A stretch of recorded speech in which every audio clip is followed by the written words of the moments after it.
Hey guys, welcome you all to your own YouTube channel Banking Insights Bengali. আমি সৌরভ এবং আজকের এই ভিডিওর মধ্যে তোমাদের সাথে আমি আরআরবি পিও ক্লার্কের যে নতুন নোটিফিকেশন বেরিয়েছে সেখানে যে মেইন তোমাদের প্রবলেমটা ফেস করতে হচ্ছে যে এত কম ভ্যাকেন্সি এবং তোমরা বারবার সকলে মিলে যে একই কোশ্চেন করছো যে আমাদের ওয়েস্ট বেঙ্গল থেকে ফর্ম ফিল আপ করা উচিত কি উচিত নয় সেই জিনিসটা সম্পর্কে একটা ক্ল্যারিটি দেওয়ার চেষ্টা করব এবং নোটিফিকেশনের ইম্পর্টেন্ট পয়েন্টগুলো এলপিটি তে কি লেখা আছে এগুলো নিয়ে কিন্তু একটু ডিসকাস করব। ওকে, তো প্রথমেই তোমাদের বলে দিই ইম্পর্টেন্ট পয়েন্টগুলোকে নিয়ে একটু ডিসকাস করি। দেখো, অনলাইন রেজিস্ট্রেশন সেপ্টেম্বরের 1 তারিখ থেকে 21 সেপ্টেম্বর পর্যন্ত হবে, ঠিক আছে। এডিট উইন্ডো তারপরে 2-3 দিনের জন্য খোলা হবে, কিন্তু তোমরা দেখছো যে আইবিপিএস প্রতিবারই কি করে না 7 দিনের জন্য ডেট এক্সটেন্ড করে, তো তোমরা ধরে রাখো 1 থেকে 28 তারিখ পর্যন্ত কিন্তু এর ফর্ম ফিল আপ চলবে। ওকে, তারপর ডেট তো তোমরা জানো অলরেডি ক্যালেন্ডারের মধ্যে দিয়ে দেওয়া হয়েছিল যে আরআরবি ক্লার্কের প্রিলিমস হবে কখন না ডিসেম্বরের 6, 7, 13 এবং 14 এবং পিওর হবে নভেম্বরের 22 আর 23 তারিখে এবং মেন্স হবে আরআরবি পিওর ক্ষেত্রে মেন্স হবে হচ্ছে 28 ডিসেম্বর এবং ক্লার্কের সেটা ফেব্রুয়ারিতে হবে গিয়ে, ঠিক আছে।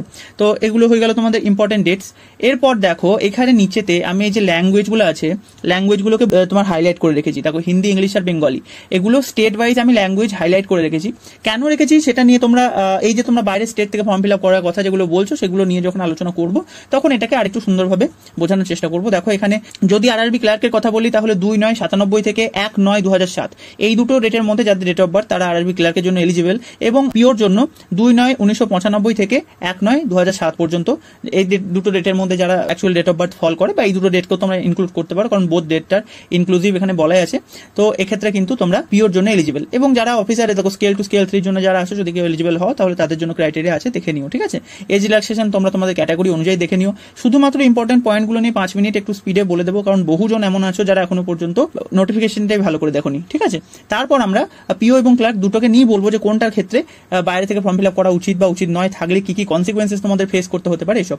এরপর হচ্ছে যে এডুকেশনাল কোয়ালিফিকেশন, দেখো এখানে অনেক কিছু লেখা আছে কিন্তু মেইন যে ব্যাপারটা সেটা হচ্ছে তোমাদের কাছে ব্যাচেলার ডিগ্রি থাকলে তোমরা দুটোই মানে পিও ক্লার্ক দুটোর জন্যই ফর্ম ফিল আপ করার জন্য এলিজিবল, ঠিক আছে। এখানে দেখো লোকাল ল্যাঙ্গুয়েজে কিন্তু প্রফিশিয়েন্ট হতে হবে সেই কথাটা এখানে লেখা আছে এবং ওয়ার্কিং নলেজ ইন কম্পিউটার মানে কম্পিউটারে ওয়ার্কিং নলেজ থাকতে হবে সেই ব্যাপারটা এখানে লেখা আছে। ওকে, তো এখানে দেখো এই যে পিওর ক্ষেত্রে এই যে এগ্রিকালচার হয়ে গেল, হর্টিকালচার হয়ে গেল, ফরেস্ট্রি, অ্যানিমাল হাজবেন্ড্রি এগুলো প্রেফারেন্স মানে তোমার যদি ধরো বাংলাতে গ্রাজুয়েশন থাকে, আমি কথাই বলছি, ধরো তোমার ইংলিশে গ্রাজুয়েশন থাকে তাহলেও কিন্তু তুমি ইজিলি এক্সাম ক্লিয়ার করতে পারবে, ঠিক আছে। এই ধরনের এই যে সাবজেক্টগুলো এখানে দেওয়া আছে এগুলোতে গ্রাজুয়েশন থাকলে তাদেরকে প্রেফারেন্স দেওয়া হবে। মানে হচ্ছে যে ফাইনাল মেরিট লিস্টে ধরো দুজনের মার্কস একদম সেম হয়ে গেল, ঠিক আছে। কারোর ইংলিশে গ্রাজুয়েশন আছে আর কারোর ধরো অ্যানিমাল হাজবেন্ড্রিতে গ্রাজুয়েশন আছে, তো সেক্ষেত্রে তাকে প্রেফারেন্স দেওয়া হবে। এই ধরনের ব্যাপার এগুলো খুব নেগলিজিবল জিনিস, এগুলো নিয়ে তোমরা কেউ কিছু উল্টোপাল্টা ভেবো না। ওকে, তারপর দেখো তোমার যে এডুকেশনাল কোয়ালিফিকেশন সেটার মানে সার্টিফিকেট কিন্তু 21/9/2025 এই ডেটের আগে বা এই ডেটের আগের মধ্যে কিন্তু প্রকাশ হয়ে যেতে হবে। বাকি সব জিনিস আইবিপিএস পিও ক্লার্কের মধ্যে যা কিছু ছিল বাকি সবকিছু সেম। এখানেও সেটাই বলছে যে দেখো তোমরা যে পার্সেন্টেজ গ্রাজুয়েশন পার্সেন্টেজ যেটা লিখবে তোমাদের যা ফ্র্যাকশন ভ্যালু হবে সেটাকেই কিন্তু পুট করবে, ওখানে কোনো রাউন্ড ফিগার লিখবে না। তারপর এটা মেইন জিনিস দেখো এই যে ল্যাঙ্গুয়েজ প্রফিসিয়েন্সি টেস্ট, এই ক্ষেত্রে দেখো এখানে কি লেখা আছে না প্রথম স্ট্যান্ডার্ডে লেখা আছে যে যাদের ক্লাস 8 বা তার উপরের কোনো ক্লাসে যে রিজনাল ল্যাঙ্গুয়েজের রিকোয়ারমেন্ট সেই ল্যাঙ্গুয়েজটা যদি পড়ে থাকো তাহলে তোমাদের এলপিটি দিতে হবে না।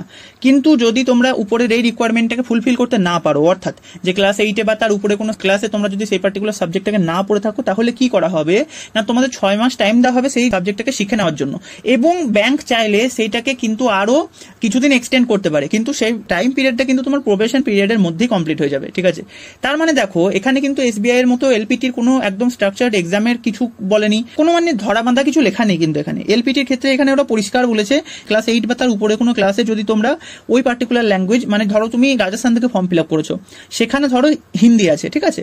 তো আমি ধরো মানে ওয়েস্ট বেঙ্গলের 90% ক্ষেত্রে তো সেটাই হয় যে সবাই হিন্দি বুঝতে পারে, হিন্দি বলতে পারে, হিন্দি পড়তে পারে, কিন্তু হিন্দিটা লিখতে অসুবিধা হয়। আমারও সেটাই হয়, লিখতে অসুবিধা বলতে প্রচন্ড কিছু অসুবিধা হয় না কারণ তোমরাও যারা বাংলা মিডিয়াম থেকে পড়েছো 7-8 পর্যন্ত তোমাদের কাছে সংস্কৃত ছিল, তাই তো সেক্ষেত্রে তোমরা হিন্দি তখন লিখেছো, তো এমন নয় যে খুব বেশি প্রবলেম হয়, জাস্ট অভ্যেসটা একটু ছেড়ে গেছে, কিন্তু হিন্দিতে যে বিশাল কিছু প্রবলেম হবে তা নয়। তো সেক্ষেত্রে দেখো যদি আমি বাইরে কোনো স্টেট থেকে ফর্ম ফিল আপ করি তাহলে এখানে স্পষ্ট লেখা আছে যে আমার তো ধরো ক্লাস 8 বা তার উপরে তো আমি হিন্দি পড়িনি, যারা সেন্ট্রাল বোর্ড থেকে পড়েছে তাদের থাকবে, তো আমাকে ওরা বলছে 6 মাস এক্সট্রা টাইম দেবে যদি আমি সেই সময় এলপিটিতে পাস করতে না পারি, ঠিক আছে। ওরা হয়তো এলপিটির সময় যেটা হয় অ্যাকচুয়ালি ব্যাংক নিজে থেকেই করায়, ওটা একটা কন্ডাক্ট করে, কিছু প্যাসেজ থাকে, কিছু পড়ে শোনাতে হয়, ওদের কিছু লিখে দেখাতে হয়, তো এই জিনিসটা এলপিটি ব্যাংক টু ব্যাংক করে থাকে, কিন্তু সেটা যদি তুমি তখন না পারো তখন ওটা শিখে নেওয়ার জন্য 6 মাস দেওয়া হবে, সেই জিনিসটাই তো এখানে বলা আছে, তাছাড়া এর বাইরে তো কিছু বলা নেই। ওকে, তারপর দেখো এখানে ক্রেডিট হিস্ট্রি কি বলছে না, তোমার একটা হেলদি ক্রেডিট স্কোর দরকার, তোমার নামে কোনো ডিফল্টের লোন থাকলে হবে না, এবং যদি থাকেও এই জিনিসটা এখানে লেখা নেই। তোমাকে কি করতে হবে না, ব্যাংক ধরো তুমি এক্সাম ক্লিয়ার করলে, তোমাকে তোমার লোনের যা কিছু আউটস্ট্যান্ডিং অ্যামাউন্ট যা কিছু আছে ক্লিয়ার করে ব্যাংক থেকে যদি তুমি একটা এনওসি নিয়ে যাও, তাহলে ডিভিড টাইমে সেটা দেখালে কিন্তু তোমার কোনো প্রবলেম ক্রিয়েট হবে না। ওকে, আর তোমার বাবা মায়ের নামে লোন থাকলে কোনো অসুবিধা নেই, তোমার নামে থাকলেও মানে তোমার নামে লোন থাকুক, তুমি টাইম টু টাইম ইএমআই চোকাচ্ছ, কোনো প্রবলেম নেই, ঠিক আছে। জানো তোমার নামে ডিফল্টের লোন আছে, এরকম ব্যাপার যেন না থাকে। ওকে, আর যদি কোনো রকম কিছু থেকে থাকে, সমস্ত কিছু একদম সুন্দরভাবে ব্যাংকের সাথে মিটিয়ে নিয়ে তারপর সেখান থেকে একটা এনওসি নিয়ে নেবে, ডিভির আগে পর্যন্ত এনওসি নিতে পারলে তাতেও কোনো সমস্যা হবে না। তারপর হচ্ছে 850 টাকা তোমাদের ফিজ ফর্ম ফিল আপ করার জন্য, যারা জেনারেল বা ইডব্লিউএস এর জন্য, এবং এসএস তাদের ক্ষেত্রে কিন্তু তোমাদের ফিজ হচ্ছে 175 টাকা, যেটা হয়ে থাকে। এবার দেখো এক্সাম প্যাটার্নের মধ্যে কোনো চেঞ্জেস কিছু নেই। প্রিলিমস এর ক্ষেত্রে রিজনিং আর ম্যাথস আসবে শুধুমাত্র, রিজনিং আর কোয়ান্ট 40টা কোশ্চেন 40 নাম্বার, রিজনিং এর ক্ষেত্রে সেকশনাল টাইম দেওয়া হবে 25 মিনিট এবং ম্যাথস এর ক্ষেত্রে 20 মিনিট, তো টোটাল 45 মিনিটের মধ্যে তোমার পরীক্ষা কমপ্লিট হবে। এটা হচ্ছে পিও এবং ক্লার্ক দুটোর ক্ষেত্রেই সমান, এবং মেন্স এর ক্ষেত্রে দেখো মানে এক্সাম প্যাটার্নের মধ্যে কোনো চেঞ্জেস কিছু নেই, ঠিক আছে। মেন্স এর ক্ষেত্রে দেখো ক্লার্কের কি বলেছে না, রিজনিং 40টা কোশ্চেন 40 মার্কস 30 মিনিটের মধ্যে সেকশনাল টাইমিং, কম্পিউটার নলেজ হচ্ছে 40টা কোশ্চেন 20 মার্কস এবং 15 মিনিটের মধ্যে তোমার টাইম দেওয়া হবে। জেনারেল অ্যাওয়ারনেস 40টা question 40 marks 15 minute time. English আর হিন্দির মধ্যে যে যেটাকে অপ্ট করবে তাকে সেই এক্সামটা দিতে হবে, 40টা কোশ্চেন 40 মার্কস 30 মিনিট। এবং নিউমেরিক্যাল অ্যাবিলিটি মানে আমাদের কোয়ান্টের ক্ষেত্রে কি না, 40টা কোশ্চেন 50 নাম্বার 30 মিনিট। সেম জিনিস পিওর ক্ষেত্রে, সেম জিনিস ক্লার্কের ক্ষেত্রে, ঠিক আছে। দুটোর মধ্যে কিন্তু সেরকম কিছু পার্থক্য তোমরা দেখতে পাবে না, প্রতিটা জিনিস এখানে পুরো সেম। 200 টাকা কোশ্চেন থাকবে, 200 নাম্বারের পরীক্ষা হবে, ঠিক আছে। 120 মিনিট অর্থাৎ টোটাল তোমাদেরকে 2 ঘন্টা টাইম দেওয়া হবে, এটা হচ্ছে এক্সাম প্যাটার্ন। ওকে, এরপর দেখো এইগুলো হচ্ছে যে তোমার কোন স্টেটে কোন ল্যাঙ্গুয়েজে এক্সাম করানো হবে, তুমি অপশন থাকবে, যেমন বেঙ্গলে তুমি দেখতে পাচ্ছ ইংলিশ এবং হিন্দি, ইংলিশ এবং বেঙ্গলি এইভাবে অপশন দেওয়া থাকবে, তুমি যে কোনো দুটো ল্যাঙ্গুয়েজ এখানে চুজ করতে পারবে এক্সাম মিডিয়াম হিসেবে, ঠিক আছে। তারপর এখানে স্কেল 2 স্কেল 3 আছে, সেগুলো যাদের জিনিস দেখে নিও। এবং এখানে বলা আছে যে ক্লার্কের ক্ষেত্রে মেন্সের নাম্বারের ভিত্তিতে তোমার টোটাল অ্যালটমেন্ট হবে, এবং পিওর ক্ষেত্রে মেন্স এবং ইন্টারভিউ দুটো মিলিয়ে কিন্তু এটা হয়ে থাকে, মানে 80-20 তোমার নর্মালাইজ করা হবে। মেন্সের যে তোমার 200 নাম্বারের মধ্যে পরীক্ষা হবে সেটা 80 মার্কসের মধ্যে নর্মালাইজ করা হবে, এবং ইন্টারভিউ যে 100 মার্কস থাকবে সেটাকে 20 মার্কসের মধ্যে নর্মালাইজ করা হবে, টোটাল আউট অফ 100 তোমাদের কাট অফ রিলিজ হবে, ঠিক আছে। প্রতিটা জিনিস এখানে সেম, কিছু পার্থক্য নেই। তারপর হচ্ছে দেখো এখানে যারা এসসি এসটি ওবিসি আছো তাদের কাদের কাছ থেকে সার্টিফিকেট লাগবে সেটা দেখে নাও। ওবিসির ক্ষেত্রে এনসিএল মাস্ট, এনসিএল হতেই হবে, মানে ইডব্লিউএস যারা থাকবে তাদের ক্ষেত্রে এটা দেখে নাও কম্পিটেন্ট অথরিটি, মানে এদের কাছে থেকে তোমাদের সই করা সার্টিফিকেট লাগবে। ওকে, আর এরপর ইম্পর্টেন্ট জিনিস বলতেই তো 850 টাকা ফিস, সেটা এখানে বলা আছে। এই দেখো এই জিনিসটা একটু দেখে নাও যে ক্লাস 10 এর স্ট্যান্ডার্ডের বা ইকুইভ্যালেন্ট সার্টিফিকেট এখানে বলা আছে, তাহলে তুমি কেন মার্কশিট আপলোড করবে, ঠিক আছে। ওয়েবসাইটের মধ্যেও লেখা থাকবে, এখানেও স্পষ্ট লেখা আছে। আরো দু একটা পয়েন্ট হচ্ছে এডিট উইন্ডো তোমাদের দেওয়া হবে 28 তারিখের পর, হয়তো 2-3 দিনের জন্য তোমাদের এডিট উইন্ডো দেবে। 28 তারিখ কখন, যদি ডেট এক্সটেন্ড করে, না হলে 21 তারিখের পর তোমাদের 2-3 দিনের জন্য এডিট উইন্ডো খোলা হবে। এবং এডিট উইন্ডোর মধ্যে এখানে দেখে নাও এই জিনিসগুলো কিন্তু তোমরা এডিট করতে পারবে না, এখানে স্পষ্ট লেখা আছে। এরপর আর কি কি আছে সেটা একবার দেখে নিই, তারপর ভ্যাকেন্সির ব্যাপারটা আমরা আলোচনা করে নেব। দেখো সিগনেচার তোমরা যে আপলোড করবে হোয়াইট পেপারের উপর ব্ল্যাক বল পেন দিয়ে সিগনেচার হবে। তোমার যে লেফট থাম্ব ইমপ্রেশন তোমরা করবে সেটাও হোয়াইট পেপারের উপর ব্ল্যাক অথবা ব্লু ইঙ্ক, যে কোনো ব্ল্যাক বা ব্লু ইঙ্ক দিয়ে হলে অসুবিধা নেই। হ্যান্ড রিটেন ডিক্লারেশনটা কিন্তু ইংলিশে হতে হবে, রানিং হ্যান্ড রাইটিং এ হতে হবে, এবং হোয়াইট পেপারের উপর ব্ল্যাক ইঙ্ক দিয়ে কিন্তু লিখতে হবে, সেই জিনিসটা এখানে স্পষ্ট বলা আছে। আর রানিং হ্যান্ড রাইটিং মানে কি না ক্যাপিটাল লেটার এইভাবে এসবে কিন্তু কিছু লিখবে না। এটা হচ্ছে তোমাদের জন্য হ্যান্ড রিটেন যে ডিক্লারেশন তার ফরম্যাট এখানে দেওয়া আছে, আইবিপিএস এর সঙ্গে একদম পুরো সেম সিমিলার, এখানে কিছু পার্থক্য নেই।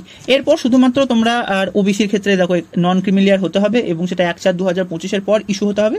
এবং ইডব্লিউএস এর ক্ষেত্রেও তাই, কি বলেছে না কারেন্ট ফাইন্যান্সিয়াল ইয়ার অর্থাৎ 2025-26 ফাইন্যান্সিয়াল ইয়ারের কিন্তু ইডব্লিউএস সার্টিফিকেট তোমাদের থাকতে হবে। তো এটা তো হয়ে গেল আমাদের নোটিফিকেশন রিলেটেড। কোনো কোয়েরিজ কারোর যদি থেকে থাকে তাহলে তোমরা কমেন্ট সেকশনে জিজ্ঞেস করো না, আমি তোমাদের অ্যান্সার দিয়ে দেবো। ওকে, কিন্তু এবার মেন চর্চার বিষয় সেটা কি, ওয়েস্ট বেঙ্গল থেকে এবছর এত কম ভ্যাকেন্সি, তাহলে আমাদের কি করণীয়? আমরা কি বাইরের স্টেট থেকে ফর্ম ফিল আপ করবো নাকি ওয়েস্ট বেঙ্গল থেকে ফর্ম ফিল আপ করবো? এই যে ব্যাপারটা সেটা নিয়ে তোমাদের সাথে এবার আলোচনা করবো। দেখো ক্লার্কের ভ্যাকেন্সি যদি আমরা কথা বলি, ঠিক আছে, এটা হচ্ছে ক্লার্কের ভ্যাকেন্সি, কি দেখতে পাচ্ছি অফিস অ্যাসিস্ট্যান্ট বা মাল্টিপারপাস। ওয়েস্ট বেঙ্গলের ভ্যাকেন্সি কত? ওয়েস্ট বেঙ্গলের ভ্যাকেন্সি হচ্ছে 144, ঠিক আছে। আগের বছর ক্লার্কের কত ভ্যাকেন্সি ছিল জানো তোমরা? আগের বছর ক্লার্কের ভ্যাকেন্সি ছিল 155। তো ওয়েস্ট বেঙ্গলে ক্লার্কের ভ্যাকেন্সির মধ্যে বিশাল কিছু কিন্তু ডিফারেন্সিয়েট 2 বছরের মধ্যে ঘটেনি।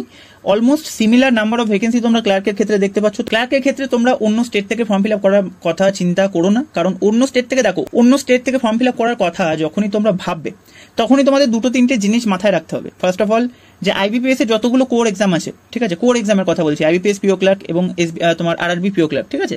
আইবিপিএস পিওর ক্ষেত্রে তো অল ইন্ডিয়া ভ্যাকেন্সি, তো কোনো প্রবলেম নেই, কিন্তু ক্লার্ক এবং আরআরবি এই যে এক্সামগুলো, এগুলো হচ্ছে আইবিপিএস এর কোর এক্সাম। তো এই কোর এক্সামগুলোতে তোমাকে কিন্তু স্টেট থেকে ফর্ম ফিল আপ করবে সেই স্টেটে গিয়ে এক্সাম দিতে হয়, এটা মাস্ট, ঠিক আছে। তো তুমি ধরো কেউ যদি ভাবো যে ইউপিতে 1000 ভ্যাকেন্সি আছে ক্লার্কের ক্ষেত্রে, তো আমি ইউপি থেকে ফর্ম ফিল আপ করবো, তো তুমি করতে পারো, কোনো প্রবলেম নেই। কিন্তু এক্সাম দিতে তোমাকে প্রিলিমসের ক্ষেত্রেও ইউপি যেতে হবে, মেন্সের ক্ষেত্রেও ইউপি যেতে হবে, বুঝতে পারছো? এবং ইউপিতে তুমি যদি ধরো সব থেকে কাছে সেন্টারে কথা বলছি তোমার কাছে, বারাণসীতে তুমি যদি ফর্ম ফিল আপ করো, কলকাতা থেকে বারাণসীর ডিস্টেন্স হচ্ছে 1000 কিলোমিটার, তাহলে তোমাকে অত দূরে গিয়ে কিন্তু এক্সাম দিয়ে আসতে হবে। আর যারা ভাবো যে আসাম খুব কাছে, তাদেরকেও বলে দিই, আসামের ডিস্টেন্স আরও বেশি। আসাম হচ্ছে কলকাতা থেকে গুয়াহাটির ডিস্টেন্স, যেটা গুয়াহাটির সবচেয়ে কাছে যেটা সেন্টার পড়বে তোমার, সেটা হচ্ছে 1100 কিলোমিটার, বুঝতে পারছো?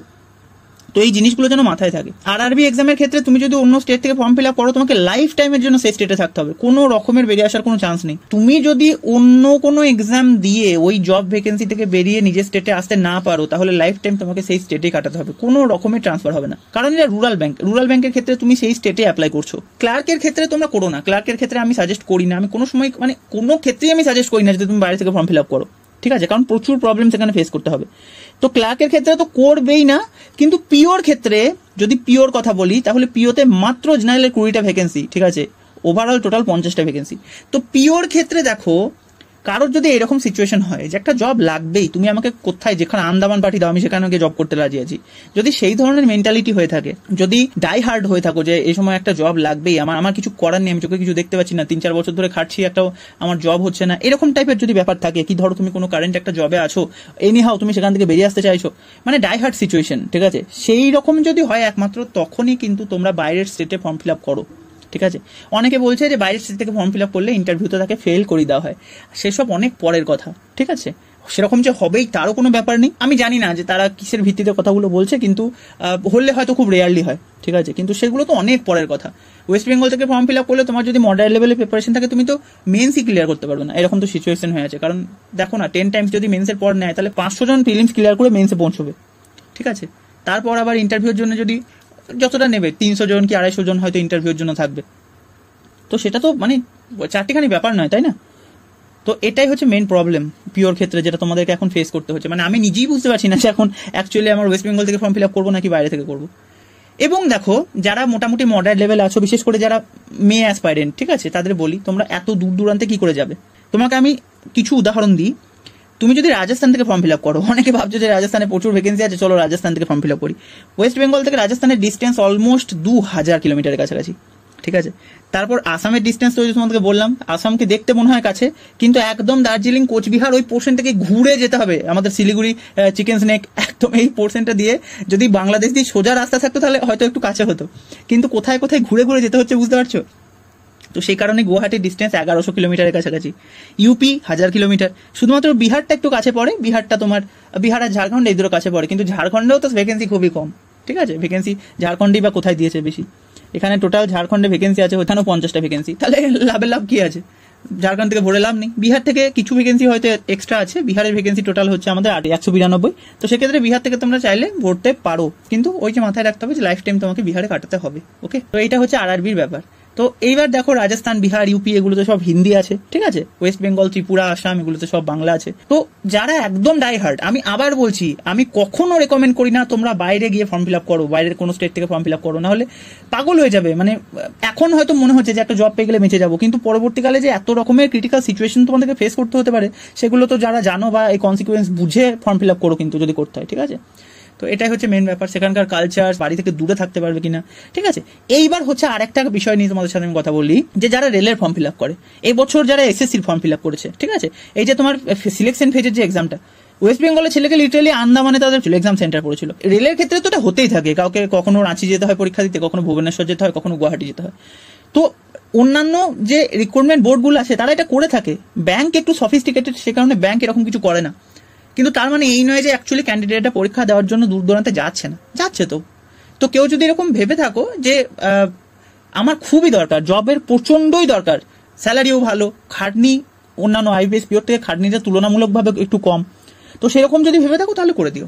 এবার কোথায় থেকে করবে সেটা তোমার উপর, নিচে কমেন্ট করো। যদি অন্যান্য কোনো স্টেটের কাট অফ অ্যানালাইসিস চাও, তাহলে তোমরা বলো কোন কোন স্টেটের জন্য বানাবো, তাহলে আমি একটা সেরকম ভিডিও বানিয়ে দেবো, ঠিক আছে? কেউ যদি বলো রাজস্থান, কেউ যদি বলো আসাম, তাহলে কিন্তু আমি সেরকম একটা ভিডিও তোমাদের বানিয়ে দেওয়ার চেষ্টা করবো। এবং ল্যাঙ্গুয়েজের জিনিস যেগুলো তোমাকে আমি বলছিলাম, দেখো এখানে ল্যাঙ্গুয়েজ, আসামে বাংলা আছে, অরুণাচল প্রদেশে ইংলিশ আছে, তারপর বিহার, ছত্তিশগড়, তারপর হচ্ছে গুজরাট, হিমাচল প্রদেশ, এগুলোতে সব হিন্দি আছে, তারপর জেএনকে তে হিন্দি আছে, ঝাড়খণ্ডে হিন্দি আছে, মধ্যপ্রদেশে হিন্দি আছে, আমাদের নাগাল্যান্ডে ইংলিশ আছে, রাজস্থানে হিন্দি আছে, ত্রিপুরাতে বেঙ্গলি আছে, ইউপি আর উত্তরাখণ্ড দুটোতে হিন্দি আছে এবং ওয়েস্ট বেঙ্গল থেকে বেঙ্গলি আছে। ঠিক আছে, তো এত তো তোমরা দেখবে না, মেনলি করলে হয়তো ইউপি থেকে করবে, নইলে আশেপাশে জায়গা থেকে করবে। ঠিক আছে, কিন্তু আবার বলছি আমি তোমাদের রেকমেন্ড করছি না ফর্ম ফিল আপ করো। ক্লার্ক তো কেউ ওয়েস্ট বেঙ্গলের বাইরে করবেই না, এমন হতেই পারে। এবছর দেখো এলআইসি ডবল এর ভ্যাকেন্সি দিল, তো হয়তো এলআইসি এবছর একটা মানে সারপ্রাইজ দিতে পারে আমাদেরকে, যে এলআইসি অ্যাসিস্ট্যান্টের, সত্যি বলছি মানে কোন এক কালে এলআইসি অ্যাসিস্ট্যান্টের লাস্ট ভ্যাকেন্সি ঘোষণা করেছিল, এখনো পর্যন্ত এলআইসি অ্যাসিস্ট্যান্টের ভ্যাকেন্সির কোনো পাত্তা নেই। তো এবছর ধরো ধূপ করে একটা এলআইসি, মানে সমস্ত রকমের ইন্স্যুরেন্স এক্সাম বেরোচ্ছে, তোমরা দেখতে পাচ্ছ, এনআইসিএল বেরিয়ে গেল, ওআইসিএল বেরিয়ে গেল। ঠিক আছে, তো এলআইসি যদি যদিও চান্স খুব কম, কিন্তু এমন যদি হয়ে যায় যে একটা এলআইসি অ্যাসিস্ট্যান্টের ভ্যাকেন্সি দিয়ে দেয়, তো এবছর আরআরবি যেমন আমাদের সাথে একটা খারাপ করলো, হয়তো অন্য কোনো একটা পার্টিকুলার এজেন্সি ভালো কিছু করতে পারে। তো আশা বাঁচিয়ে রাখো, যাদের টাকা পয়সার প্রবলেম নেই তারা ফর্ম ওয়েস্ট বেঙ্গল থেকেই ভরে দাও, কিন্তু যাদের টাকা পয়সা নিয়ে প্রবলেম, একটা চাকরি খুব দরকার, বাইরে যেতে রাজি আছো, তো একমাত্র তারা তোমরা বাইরে থেকে ভরতে পারো। ওকে, তো অন্য কোনো স্টেটের কাট অফ অ্যানালাইসিস সেসব টাইপের ভিডিও যদি চাও, কম্প্যারিজন ভিডিও ওয়েস্ট বেঙ্গলের সঙ্গে, তাহলে নিচে কমেন্ট করো, আমি তোমাদের সেই রিলেটেড ভিডিও বানিয়ে দেবো। টেলিগ্রাম চ্যানেলটা জয়েন হয়ে যাও, টেলিগ্রাম চ্যানেলের মধ্যে কিন্তু আমি প্রতিটা আপডেট এবং ভিডিও রিলেটেড জিনিসপত্র, বিভিন্ন টপিক সম্পর্কে পিডিএফ এসব আমি পোস্ট করতে থাকি। লিঙ্ক আমি ডেসক্রিপশনে দিয়ে রেখেছি। চ্যানেলে যদি কন্টেন্ট, এই ধরনের ডিটেল কন্টেন্ট, ডিসকাশন টাইপের ভিডিও তোমাদের যদি ভালো লাগে, তাহলে কিন্তু চ্যানেলটাকে অবশ্যই সাবস্ক্রাইব করে দিও, কারণ আর 2000 সাবস্ক্রাইব হতে বেশি সাবস্ক্রাইবার তোমার দরকার নেই। তো তোমরা যদি করে দাও, তাহলে অবশ্যই আমার খুব তাড়াতাড়ি 2000 সাবস্ক্রাইবারটা কমপ্লিট হয়ে যায়। ওকে, আজকের জন্য এতটাই, বাই ফর টুডে।